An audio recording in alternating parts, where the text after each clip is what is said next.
All right, so it looks like we're ready to go here, Jake. Welcome back to coverage of Grand Prix Dallas-Fort Worth. We've been doing our best to keep you guys updated in the chat, but right now we get to bring you actual live action. Haibing Hu on the right, he has played a nice game here. He's up one game off of, in game one he had a pack rat and it went unanswered and that was it. In this game though, a pair of Thoughtseizes plus a Duress has really torn apart Seth Manfield's hand, and Haibing has managed to put a Desecration Demon along with Erebos now as well. He's also got a Mutavault there on his side of the board. Both of these players are two of the three players who are undefeated here, Jake, coming out of day one, and Seth Manfield has no other play but to just slam Aetherling and say go. Yeah, I mean, he can at least block that Mutavault. He's going to fall to 1 this turn. It's not look great for him.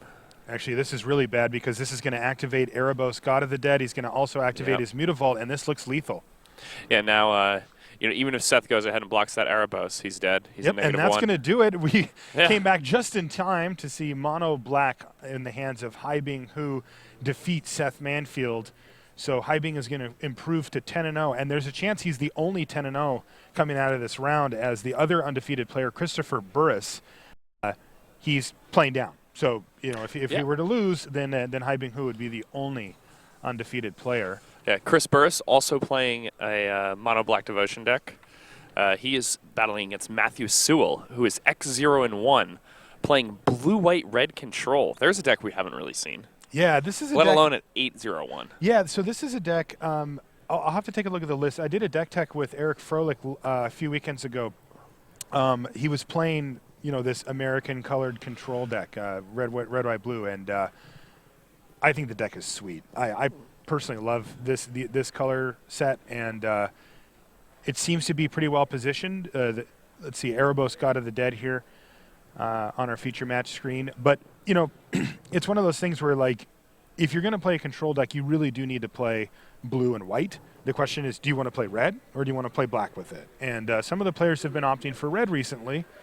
It makes a lot of sense. I mean, at this point, the black cards that you're playing, you don't really need them anymore.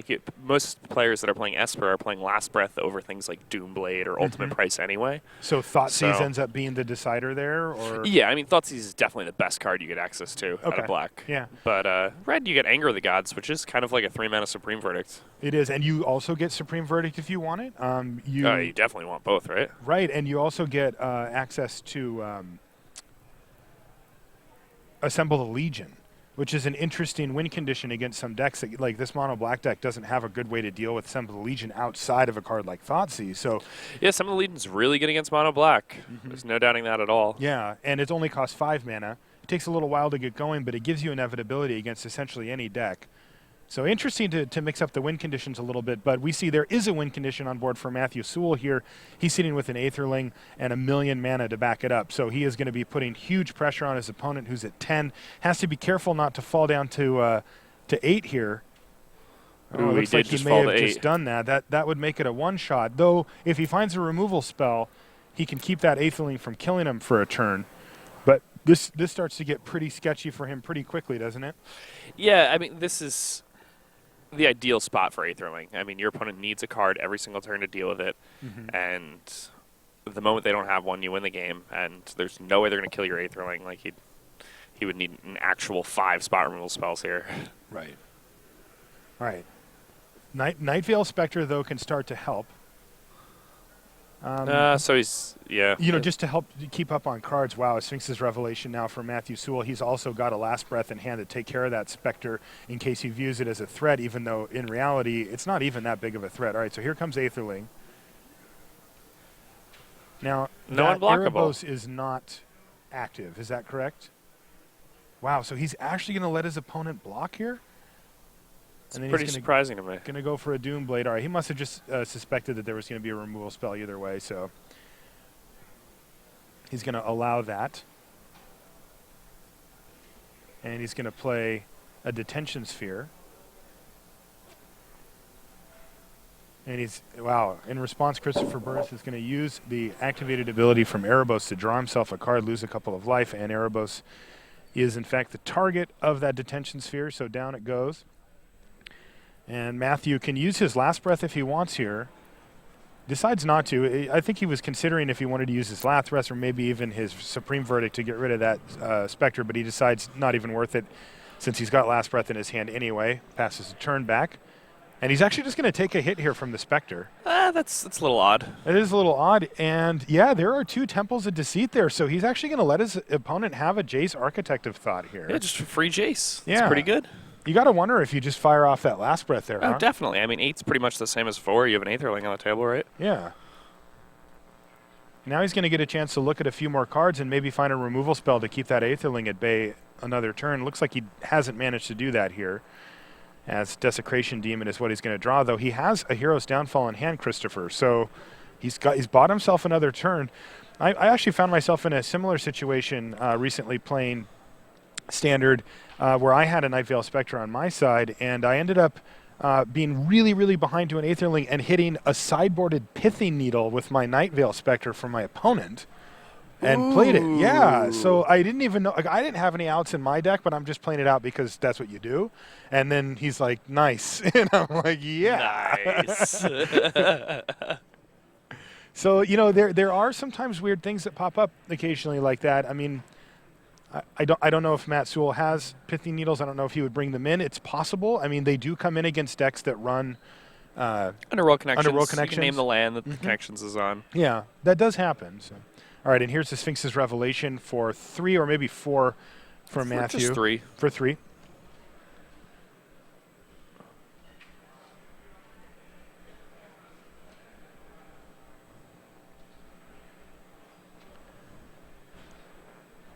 I do see that there's Cyclonic Rift in the sideboard for Matthew Sewwell, so that's another card that he could hit to help keep that Aetherling at bay for a little longer. But still, Matthew has to be in the driver's seat here, right, Jake? I mean, he's got an Aetherling. Wait, why is the Aetherling still gone? Because he Was it exiled end-stepped it? End step. He end-stepped it, okay. Yeah, because to use the Revelation. So it stays exiled for his whole turn. Yep.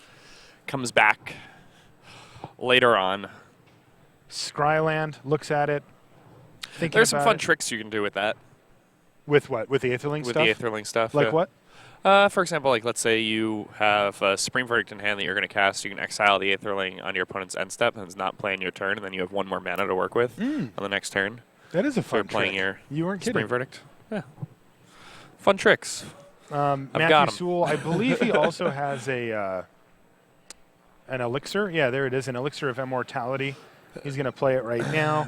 Yeah, and that Further pads his life total, improves the quality of his deck a bit, puts him just in a really good position. He's going to fire off this the Supreme Verdict. This is the play that you just mentioned a second ago, Jake, and it looks like Matthew's going to take advantage of that right now. it's a good one. Yeah. And pass the turn. Not going to forget that trigger, and brings his Aetherling back into play. It's All an right. important one not to forget. Indeed. So Christopher Burris sitting at 4 life. It looks like this is game 1, though. And is he going to kill? He's got to kill Jace here. He's going to kill Jace. Try to find some more removal here. There's one. Hero's Downfall, a Pack Rat, and even another removal spell. So no great split here for Sewwell. It looks like Burris is going to get a Pack Rat and a removal spell here. No, you give him 2 removal spells, I think. Okay, or 2 removal spells. That's Yeah. great, too. Well, all right. He decided to go with the Pack Rat and the removal spell. Either way, though, Christopher's got to be happy about that. I mean, the problem, of course, that he's facing is his opponent's resolved that Sphinx's Revelation and has a bunch of cards in hand, and you can't really expect that your Pack Rat would live anyway. That's one nice thing about blue-white is that it does have a lot of answers to Pack Rat. Detention Sphere and Supreme Verdict both can deal with a Pack Rat. A Pack Rat, very strong card, but not the best in the late game control situations. Like No, anti-control also, I noticed that situations. Christopher's library looks like it's getting pretty thin as well. This could absolutely be a case where Matthew Sewwell is content to just sit here and do nothing and make him burn cards with Aetherling until his opponent gets decked if he has that many removal spells. Because look at Chris's hand. He's got 7 cards in his hand here. All right, and here it is. Ultimate Nate Price is going to bounce the Aetherling.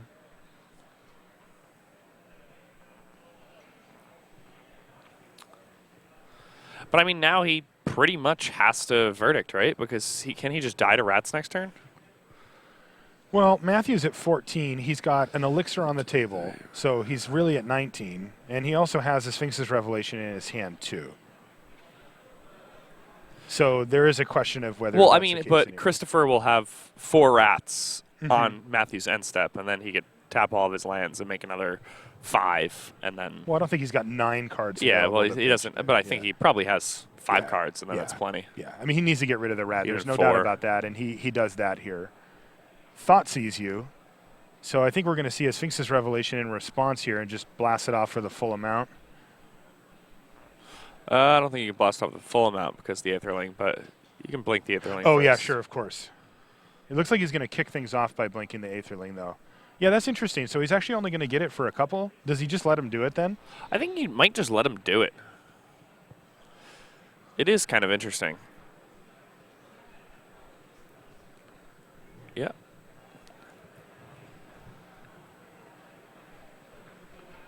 So Christopher, Revelation, what do you like here? Oh, yeah. He definitely takes Sphinx's Just Revelation. Slam Revelation, all right. Yeah, I mean, he even has an Elixir of Immortality in play, so it's not like you need to worry about the... like, you're not on a decking him plan at all. Right.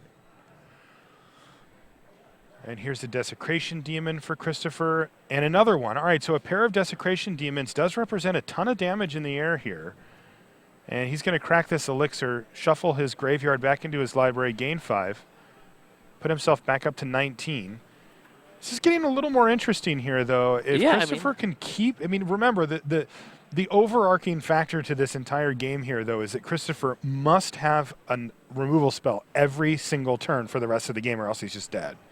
That's very true. He could This has been tap an down interesting game, Aetherling. too. I mean, had things gone slightly differently, for example, had Matthew chosen to use that last breath on that Night Veil Spectre, that's 4 less cards that Christopher Burris would have. Yeah, huge. And which, by the way, he still has that in his hand. That last breath is just sitting there.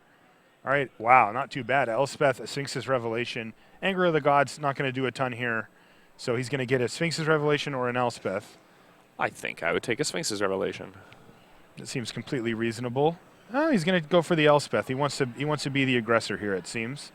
Oh, okay. Well, I mean, I guess that's fine. You can make your Aetherling unblockable, attack. He can. And then kill when both he goes to kill it, Desecrations. you just blank it, and then you minus your Elspeth. Minus Elspeth, kill both Desecration Demons. Yep. Seems reasonable.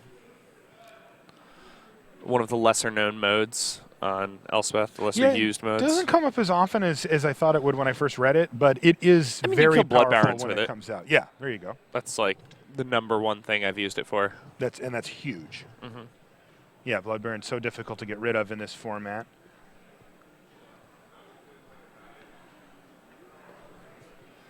Yeah, so lots of options here. This has been a really good game, even from just what we've seen. We joined this game like 10 minutes ago, and there was already an Aetherling in play with 6 open mana. Yeah. And this game has continued.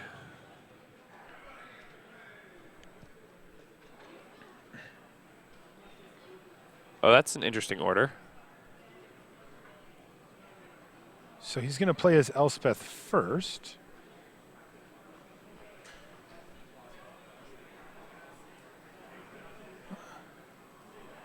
Okay, well, he decided just to blink it, it looks like. He didn't have quite enough mana there, maybe, to leave. If he made it unblockable and blinked it, then it would be vulnerable. His Aetherling. He only had 1 mana left after that whole sequence, so he needed an extra one, apparently, to be able to do everything he wanted to do for the turn. But as it turns out, Christopher Burris drew his card and said, okay, we're good here. And that was it.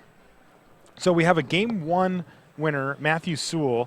He's sitting at 8-0-1, and he's playing against Christopher Burris, who's 9-0. So both players technically undefeated coming out of day 1.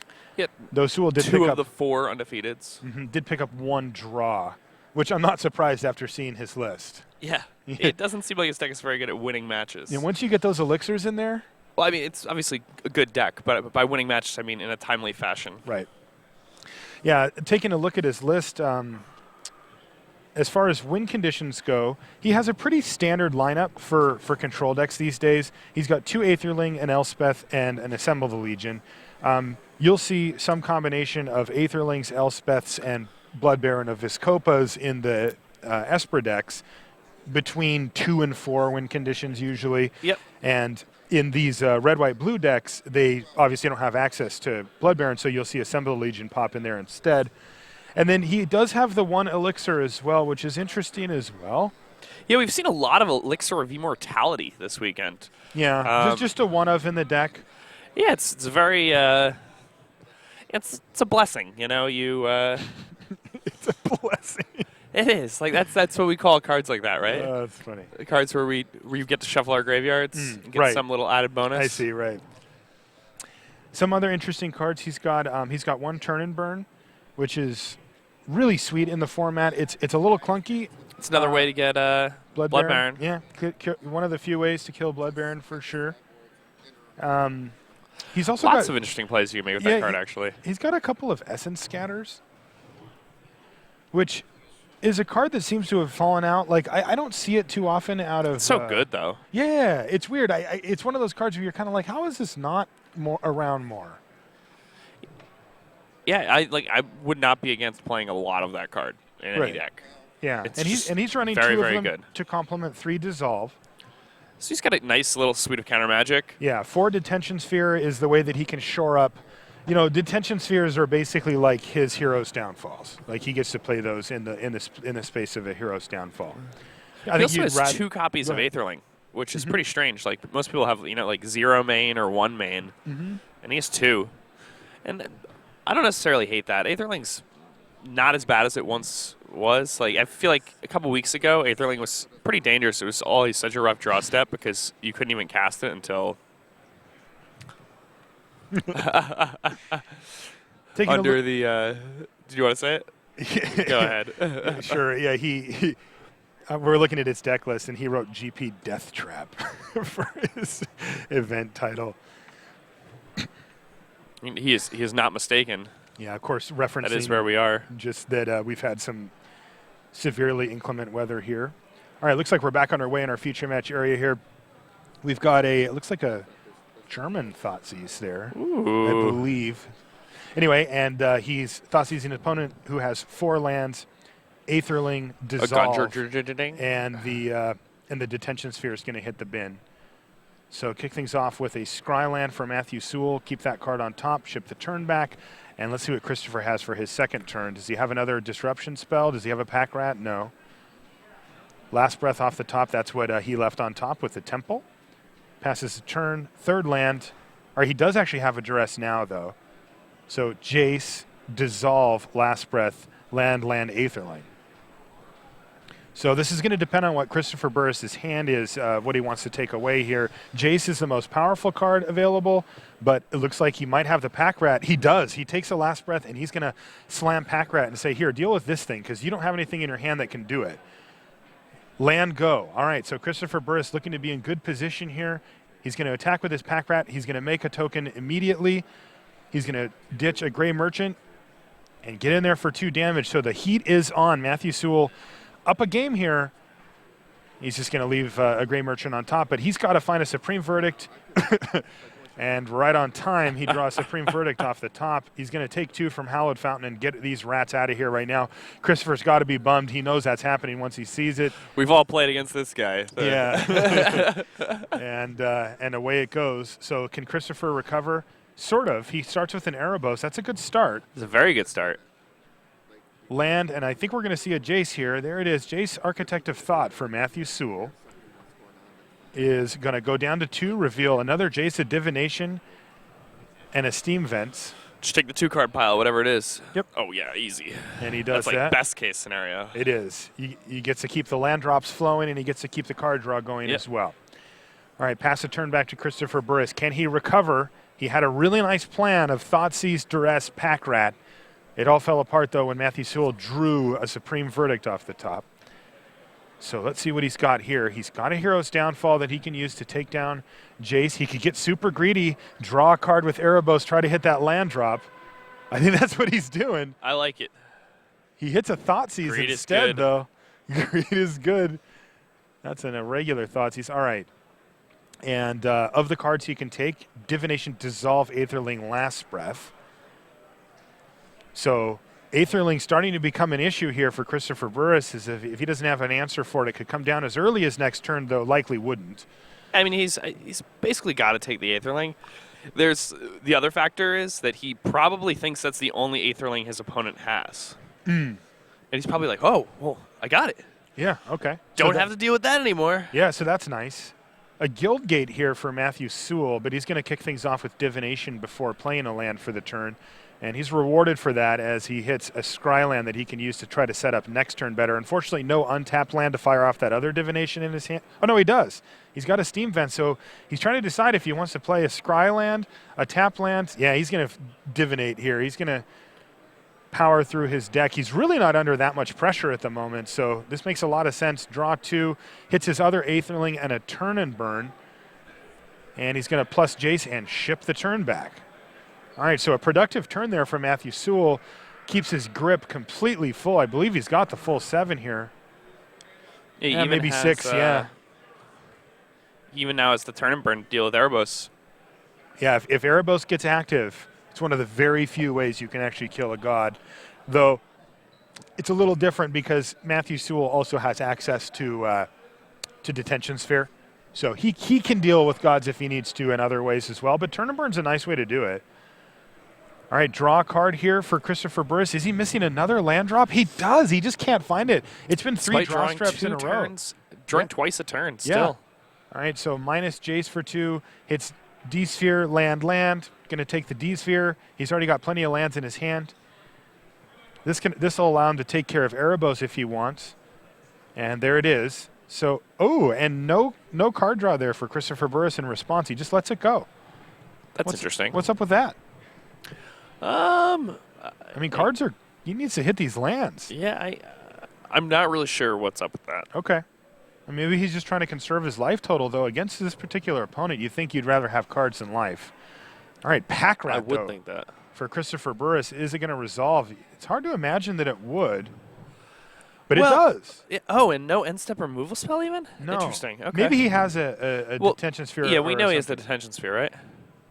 No. He played his Detention Sphere on Erebos, so unless he has another one. Oh, okay. Well, he does have an Elspeth here, though. All right, I don't think he actually has a way to kill Pack Rat at the moment. I think maybe he has a Last Breath or something, but that's not going to work with a Pack Rat with 3 mana up, so...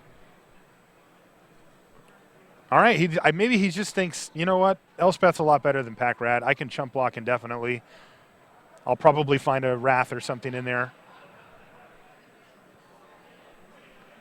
I got some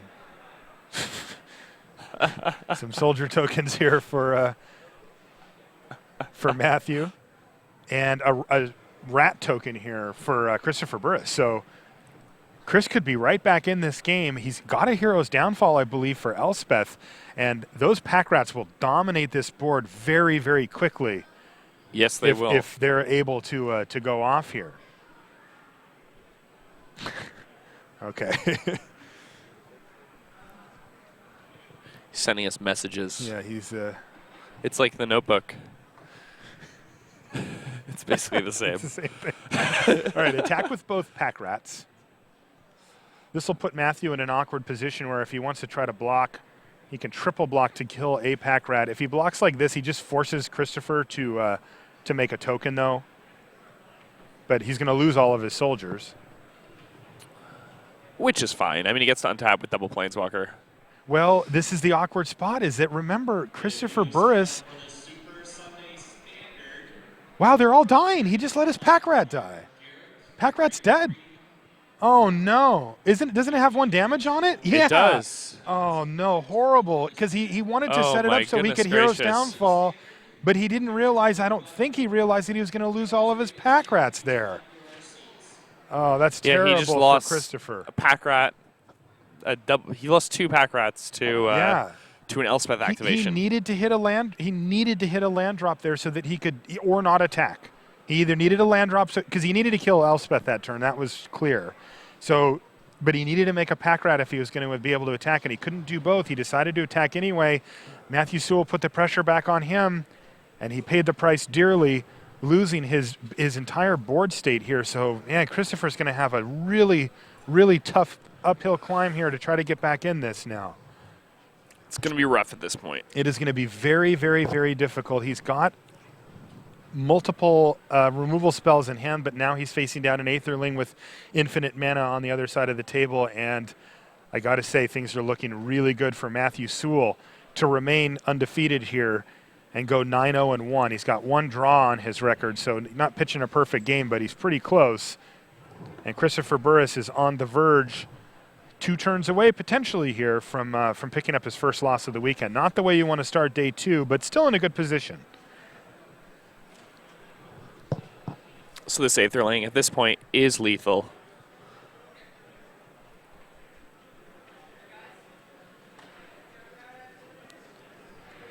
All right, Hero's Downfall, Jace. Yeah. See, that's, again, that Jace with only 1 counter on it, 1 loyalty counter. He got a lot of use out of that Jace. He activated the -2 3 different times. Yeah, so brutal. Now, he's got Grey Merchant in his hand here, but it's only going to bump him up to 10. It would be a turn, though, speaking of turn, we actually know that Matthew Sewwell has turn burn in his hand, so he actually has full-on lethal here, Aetherling plus turn burn for 10 damage, so it's not going to work. And on top of it, he's also Sphinx's Revelation for 3 here. So this is just getting worse and worse for Christopher, who has just decided to pass the turn back wisely. Attack with Aetherling. Pump it. So Pump it. And pumping it up for lethal. he's getting in for 6 because he knows that he can just turn burn now and just kill him. And that's going to do it. Matthew Sewwell defeats Christopher Burris 2 games to 0. That was a great play by Matthew there in the end. Yeah, because not dealing that final 2 points of damage, because if your opponent does have the removal spell, yeah, you know, they're obviously 100% using it if you're attacking them for lethal, but if you're attacking them down to 2, there's always a chance that they'll be like, okay, I'll take it. Yeah, You